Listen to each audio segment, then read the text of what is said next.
뉴스 진단 시간입니다. 시민참여센터 김동석 상임이사님 나와 계십니다. 안녕하십니까? 안녕하세요. 네네. 그 이사님, 트럼프 대통령 출범한 지 만 2개월이 훌쩍 지났습니다. 그런데 반이민 행정명령으로 시민사회와 충돌하고 있고요. 또 러시아 불법 선거 개입으로 인해서 FBI 수사까지 만만치 않은 그런 일들이 지금 계속 일어나고 있는 것 같습니다. 겉으로 보기에는 취임 2달이 지났는데 여전히 불안한 그런 상황이거든요. 네, 어떤가요? 2달 막 지나고 있죠. 보기에 되게 불안합니다. 보기에 불안한 것처럼 사실 트럼프 행정부 내부 편하거나 안정되지 않았습니다. 그런데 처음 취임할 때보다는 그 양당 정치의 공화당의 대통령이니까 공화당이 절대 다수고 그 다수인 공화당이 트럼프 권력을 이제 옹호하고 이걸 이제 보호하고 이런 기조로 나왔기 때문에 조금 안정되는 것처럼 보여오긴 왔는데 그런데 이제 지금 딱 하나 부딪힌 게 이 과연 트럼프가 이 자기랑 같이 정치를 호흡을 맞춰서 해나갈 이 공화당 연방 의원들하고 잘 거리를 좁혀서 그 사람들 마음에도 좀 들게 하고 또 이 연방급 의원들이 트럼프에 대해서 그래도 같이 할 만한 리더십이다. 요렇게 이제 서로 공감대를 만들어 나가는 거. 요거의 첫 시험대가 이제 오바마 케어에 대체하는 트럼프 케어가 이거를 의회에서 새롭게 통과시킬 건가. 아주 초미의 관심사가 된 바로 그때가 지금 2달 막 지나면서 의회와 워싱턴의 모습입니다. 네네네. 그 트럼프 케어 말씀을 주셨는데요. 이렇듯 말씀 주신 것처럼 공화당 지도부가 트럼프 권력을 좀 지지해서 그럼 좀 안정화하는 그런 좀 분위기를 보이다가 지금 트럼프 케어가 지금 하원 상정하는 그런 또 표결 붙이는 과정에서 지금 계속 부딪히고 있는 그런 모양새를 보이고 있잖아요. 그래서 어려움을 겪고 있는데 그 안에 실질적인 내용은 어떻게 되나요? 사실 우리가 볼 때 트럼프 들어오면서 반이민 행정명령 때문에 전 세계가 벌컥했잖아요. 그런데 미 국내 시민들의 눈으로 볼 때는 이민자 이슈보다 지금 이 트럼프 케어라는 것이 훨씬 임팩트가 있는 이슈입니다. 그렇기 때문에 과연 트럼프가 이거에 훨씬 더 신중하게 지금 하는 모습을 보이고 있죠. 이게 그러면 트럼프 케어와 오바마 케어라는 차이점이 뭔가? 사실 오바마가 전 국민들이 치료받을 권리를 가져야 된다라는 걸 시작해서 의회를 통과하고서 지금 온 지가 7년이 되었습니다. 7년 만에 사실 모든 법안들이 시행을 하면 시행착오를 거치고 좀 이것저것 수정을 하고 이렇게 시민사회에 안착이 돼가지고 실행이 되는데 오바마 케어도 이제 한참 그런 단계로 접어드는 때 왔는데 트럼프 권력이 이제 이걸 부인하고 이걸 뒤엎겠다고 나왔죠. 트럼프 권력 공화당의 아주 우파들은 이거를 그냥 확 뒤엎어버리고 이 기존에 갖고 있던 보험 시스템으로 가는 거를 원하는 거죠. 그게 공화당의 우파들의 모임에서 주장하고 많은 중도파들은 그래도 중간 계층들이 치료받는 데는 좀 수월하고 보험료가 오르면 안 되고 그렇다고서 또 국가 재정을 고갈시키면서 전체 국민들을 다 또 의료 혜택을 받게 하고 이런 거는 반대. 이게 공화당의 다수 중도파들의 입장이고 주장입니다. 트럼프 케어는 오바마 케어는 정부의 재정으로 능력이 안 되는 사람들을 지원을 해줘가지고 의료보험을 들게 한다. 요거였습니다. 그렇기 때문에 그 정부가 여기에 대해서 예산을 많이 쓰게 되는 그런 전제가 되는 거죠. 트럼프 케어는 정부 지원은 안 한다. 그 대신에 세금 혜택을 이제 주겠다 이거죠. 그러니까 1, 2, 3, 4 따져보면 보험료는 이제 올라갑니다. 그리고 보험료가 올라가니까 이 보험에 들기 어려운 사람들. 그렇기 때문에 의회에서 조사한 거 보면은 트럼프 케어가 시행이 되면은 한 2,500만 이상 또 그 무보험 가입자가 있다. 이런 문제가 나니까 이런 부분에 있어가지고서는 또 동의하기 어렵고 이렇기 때문에 트럼프 케어가 지금 2달 만에 의회에 상정됐지만은 이거에 대한 공화당 내 평가가 굉장히 지금 그 델리게이트하고서 초미의 관심거리입니다. 이것이 통과되려면 하원에서 과반수 이상 찬성을 받아야 되는데 하원 의원이 435명이고 민주당이 197명인가 199명이 이래요. 그다음 230 몇 명이 그 공화당인데 공화당에서 한 35명이 반대를 의지적인 반대를 하고 그다음에 한 15명이 왔다 갔다 하니까 지금 올려도 다수당이라 그래도 자신이 없으니까 트럼프가 이거를 올릴까 하다가 검토해 보니까 부결될까 봐 못 올렸다가 하루 연기했죠. 그래서 하루 연기한 지난 그 금요일 날 이것이 어떻게 이제 그 아직까지 그거를 보고 있는 게 자신이 아직 안 서 있는 거죠. 이게 왜 중요하냐면 첫 번째 자기 당 의원들이 자기가 내놓은 법안에 대해서 이거를 순조롭게 통과시키지 못하면은 계속해서 당과 백악관하고서 이제 어깃장이 되면은 이게 당 내에 균열이 생기죠. 그럼 첫 번째 맞는 2018년 중간 선거까지 영향을 주기 때문에 굉장히 트럼프답지 않게 이번에 신중하게 하는 이유가 이 트럼프 케어에 관한 오바마의 태도가 이제 그렇다고 하는 게 이해할 수 있는 부분이 그런 배경입니다. 네네네. 뭐 직접 나서서 의원들한테 압박도 하고 그러는 것 같더라고요. 대개 대통령이 들어와서 처음 한다라는 거는 웬만하면은 의원들이 받아서 이거를 국정 운영을 위해서 통과를 시켜주는데 이 만만치 않습니다. 그래서 네네네. 미국 시민사회 내에서는 과연 이 트럼프 케어가 공화당 주도하는 하원에서 통과가 되느냐 안 되느냐가 이 트럼프 권력이 과연 국정 운영 능력이 이 힘이 그렇게 잘 갖추고 갈 건가 안 갈 건가를 평가하는 기준이 된다고 해도 틀린 얘기는 아닙니다. 네네. 여러 가지 많은 의미를 담고 있는 그런 지금 상황인 것 같습니다. 네. 그 트럼프와 그 이민자의 전쟁이라고 제가 표현을 드리겠는데요.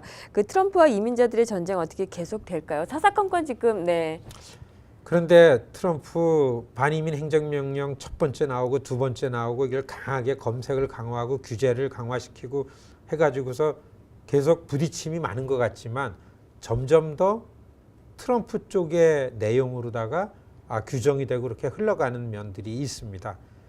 각 도시에서 이민자가 많은 도시에서는 이민자를 우리는 보호하겠다. 연방 경찰이 들어와도 이걸 막아내겠다. 그렇게 얘기했지만 그렇게 막아내는 데는 한계가 있습니다. 왜냐하면 국토안보부 공권력하고 이민국 공권력이 이건 연방에서 주는 공권력이니까 각 주에 가서 이민자 단속하는 거를 로컬 경찰이 어떻게 할 수가 없는 거죠.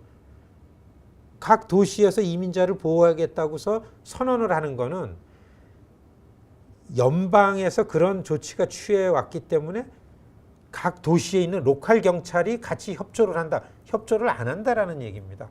그렇죠. 이민국 직원이라든지 국토안보국 직원 와가지고 계속 검색하고 체포하러 다니고 그런 거죠. 그리고 또 연방정부에서 지방정부 돈 지원하는 거 안 해주고 하기 때문에 굉장히 많은 도시가 생츄리 선언을 했지만 이민자 보호 선언을 했지만은 지금 이렇게 세밀하게 보면은 점점 더 포기하고 그 행정명령에 따르는 추세로 가는 것이 훨씬 더 많습니다. 그렇기 때문에 이럴 때일수록 이 서류 미비자들을 포함한 이민자 그룹에서는 나름대로 이걸 어떻게 보호하냐라는 자구책을 강구하고 조치를 취해야만 한다. 이런 거가 이제 현실로 들어오고 있는 거죠. 그래서 어쨌든 큰 틀에서 보면은 처음에 트럼프 행정부가 이민자들 이렇게 하겠다라고 한 거에서 조금 완화는 될지언정 이것이 어떻게 이민자들이 반발했기 때문에 완전하게 트럼프가 이걸 포기한다. 이런 현상은 없습니다. 그렇기 때문에 이민자 그룹에서 스스로 이걸 보호하고 앞으로 어떻게 헤쳐나갈 건가라는 거를 자구책을 강구해야만 된다. 이렇게 생각하는 게 맞다고 봅니다. 네네, 그렇군요. 그 진짜 말씀 주신 대로 그 오히려 더 지금 뭐 비자 발급을 강화한다거나 아니면 근데 또 이제 또 이쪽에 있는 그 아까 말씀 주신 대로 이민자 보호 도시를 선언한 그런 곳에서 그 트럼프가 지금 얘기한 대로 그 연방 지원을 축소하겠다. 이거는 위헌적인 부분이라고 해서 또 법정 소송도 지금 들어가는 걸로 알고 있는데요. 네네. 그 위헌적인 요소가 있다라고 하는데 그러면은 그 행정명령을 사인을 제가 한 걸로 알고 있거든요. 그 부분에 대한 건 어떻게 보시나요? 그러니까 이게 예. 저는 이게 이제 그 연방 정부와 지방 정부 간의 그 헌법을 놓고서 충돌하는 과정에 있는 거죠. 네네. 예, 그런데 이게 기본적인 거는 미국의 법을 안 지킨 이 법을 갖고서 미국을 시민들을 지키고 안 지킨 것들을 구분하는 내용이 본질 그 내용이기 때문에 이거를 막을 방도는 크게 없다. 이제 이렇게 생각이 되고요. 대개 보면은 연방 정부의 조치가 그 사실로 수렴이 되는 게 여태까지 미국이 온 거기 때문에 이전에 비해서 훨씬 이민자들이 좀 살기는 굉장히 팍팍해지는 건 맞다. 그리고 지금 어떤 부분이 있냐면은 요즘에 들어와서 보면은 불법 체류자 서류 미비자와 아니다가 아니고 이민자 그룹, 특히 영주권이라는 이 포션이 많지 않습니까? 그러니까 영주권자만 갖고 있는 이민자 그룹 안에 이 영주권자들 가운데에 어떤 범죄의 경력이 있고 그렇지 않고 어떻게 살고 있고 이런 것들을 데이터로 다 좀 만드는 작업을 병행을 하고 있습니다. 그래서 정말 중요한 거는 미국이 이제는 이 트럼프 정부에서는 시민과 아닌 것들을 어떻게든지 명확하게 구분을 해서 이런 측면에서 국가 재정을 세이브하고 그래서 국가 재정을 축소시키면은 공화당이 갖고 있는 세금을 낮추고 뭐 이런 그 사이클에 들어가려고서 반이민 법안이라는 게 이렇게 나와서 시행이 되는 거다. 이런 게 점점 눈에 드러나고 있는 거죠. 네네네. 지금 말씀 주신 것처럼 지금 트럼프 행정부하고 어떤 이민자 간에 이제 여러 가지 면으로 좀 부딪히고 있습니다. 이런 가운데 그 정치권에서 그 트럼프 대통령에 대한 어떤 탄핵이라는 얘기도 지금 솔솔 나오고 있거든요. 그 부분에 대한 전망은 어떻게 보시나요? 그렇죠. 뭐 지금 네네. 한국이 대통령이 탄핵이 됐기 때문에 탄핵이라는 거에 관심이 네네네. 많이 특히 한이들은 쏠렸고 또 이민자들, 서민들, 정치 사회적으로 약자들에게 너무나 불리한 대통령이기 때문에 기대 효과도 좀 있죠. 그리고 미국의 저 트럼프 상식도 안 되는 이런 리더십, 대통령 자격 없다 이 탄핵, 사실 탄핵이 미국에서 이렇게 쉽지 않습니다. 예. 지금 만일에 트럼프 탄핵에 대해서 가늠해 본다 그러면은 지금 딱 한 가지는 트럼프가 선거 운동을 해올 때에 러시아하고 연계됐던 부분들이 이제 드러나가지고 그런 거를 가지고서 아마 그 시작이 되면은 의회에서 탄핵이라는 얘기가 나오지 않을까 이런 겁니다. 러시아가 푸틴이 트럼프보다는 힐러리가 대통령이 될 가능성이 크니까 푸틴 입장에서는 이게 큰일 난 거라 이거죠. 푸틴이 제일 무서워하는 게 힐러리 클린턴이었었는데 힐러리가 대통령이 되는 걸 막을 방도가 없겠는가. 이게 이제 러시아 푸틴 대통령이 지울 수 없는 생각이었었죠.